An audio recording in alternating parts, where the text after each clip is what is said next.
What's up, everyone? Welcome back to another episode of Kevin Pro Licks TV. And before we start, make sure you like, comment, subscribe, and share. I'm trying to get to 100 subscribers before my 90-day period. Now let's hit this one. All right, it says, friend got engaged before I did, and I'm devastated. What you mean by that? Okay, and this is a 29-year-old female with a 31-year-old male. All right, my partner and I have been together for going on 8 years this coming February. We're closing on our house in January, and everything has been wonderful for our entire relationship. One of the only major hiccups we've had is he hasn't proposed. We're both in therapy, and we've also had long, extensive conversations about our future and what we want. We're on the same page and our life partners through and through. Okay, let's see. 8 years. He's 31. You're 29. So if you're 29, you got together when you were 21. Life partners through and through. All right, what's the problem? Despite this, he's extremely fearful of major life changes and making big moves. It takes him a while in almost all aspects of life. I'm definitely the type who will run full speed towards things I want, sometimes so much so, and him being the opposite helps us balance each other out from being either too careless or too static. He knows how much getting engaged means to me, and it's important to him too. So I know he already bought a ring early this year, despite the anxiety that came with making this leap that this gave him. Anyway, earlier on in our relationship, we also were living in poverty and struggled financially, which I know was a factor in the delay. We're doing pretty well now. I have two best friends who I've been friends with since elementary school. The first friend we'll call Julia. She's 28. Has been with her partner for 9 years and got married 3 years ago. My other friend, we'll call her Maddie, 28, has been with her partner for about 4 years or so, but they are not engaged or married. You can probably see where this is going. Hey, this inclusive language is killing me. Hey, to each their own, but I'm starting to notice the correlation between how people use language and what's going on in their relationships. Earlier this year, I was gushing to Julia about how my partner bought a ring and we were hopefully going to move forward with this next step in our relationship.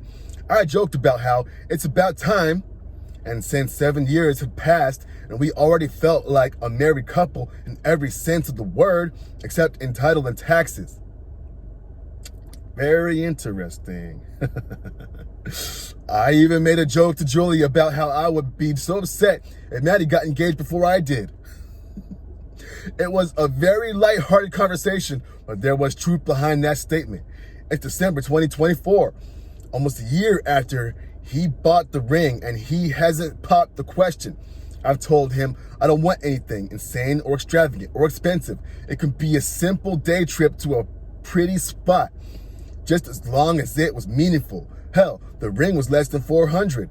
I told him I don't like expensive things, that he didn't have to wait to save up hundreds or thousands to make this special. If money was the hang-up, even I told him I don't want to pressure him. I don't want a shut up ring. Just do what feels right to him. Despite this, it hasn't happened. Well, I just got word maybe 30 minutes or so ago that Maddie got engaged yesterday. I'm distraught and my stomach is in knots. I can't even bring myself to answer her call or text at no fault of her own. Her and her partner are perfect for each other, and I'm so incredibly happy for her. You sure about that? However, these feelings of excitement for my childhood best friend are being overshadowed by my feelings of sadness, frustration, and worthiness. I feel so stupid. It isn't a relationship killer, but I'm not okay.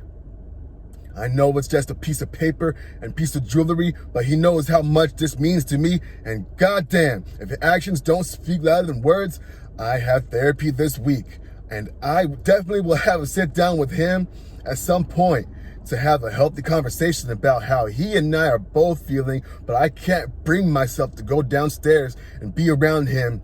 I need alone time and hit upstairs.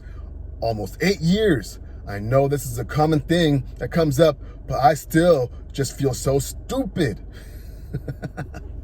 End. Okay, let's get into these comments, bruh.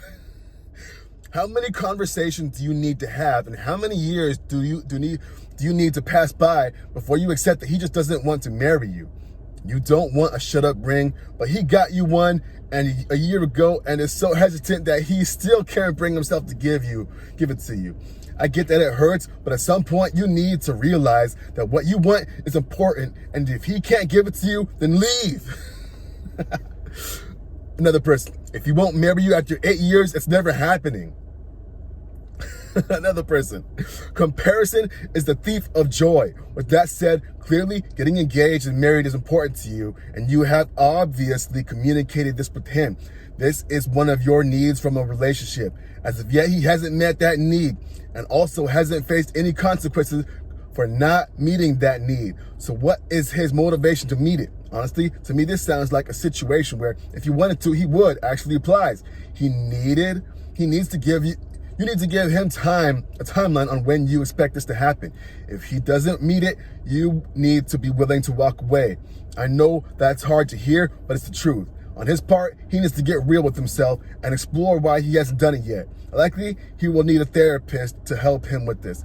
Be prepared for the outcome of this self-exploration that he doesn't want to get married to you. Okay, makes sense. Respectfully, another person says, I think you're making excuses for this guy. Either he doesn't know how much it means to you, or you are not on the same page about relationships. It may be a romantic thing, but you should be crystal clear about what you want and how you want it. If he isn't on board, maybe this isn't the relationship you think it is. It feels like you're doing a lot of accommodation for him and his foot dragging. This can't be a healthy thing for you and your self-esteem. Demand more for yourself. Okay, one more. It's not like a piece of paper, and it's not just a piece of paper, and it's not just a piece of jewelry. And you know that. That's why you're so upset. Back out of the house deal and move on. You'll never meet your husband if you waste another 8 years of your life twiddling your thumbs playing house with this time waster. And boom, there you go. Why are you wasting your time? 8 years. Tick tock, tick tock. I know for myself, 8 years, that's plenty of time to get to know someone.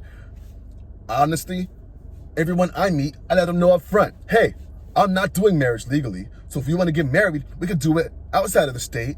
We could have everything that you would want, but I'm not putting pen to paper with the state. And if a woman wants to accept that, cool. If not, then I'm cool with that. No one has to live a way they don't want to live. But how have you guys not talked about this? I don't know. 8 years is a long time. And I was thinking, ejectocito, cause what he won't do, another guy probably will. But will you want that guy? Does he make you fulfilled? And then thinking about your friends and what they're doing, why are you worried about what they're doing? They could be married and then divorced next year. You don't know what their relationship is like. Stop comparing yourself to other people. Only focus on what you're doing and your business. If it's not aligning with what your life is supposed to be, what you think you want in your life, then stop forcing it. I don't understand why people do this. Anyway, what do y'all think? Like, comment, subscribe, and share. Should she stay or should she go? Like, this lady is tripping to me. But I'll see you on the next one. This has been another episode of Kevin Prolicks TV. Peace.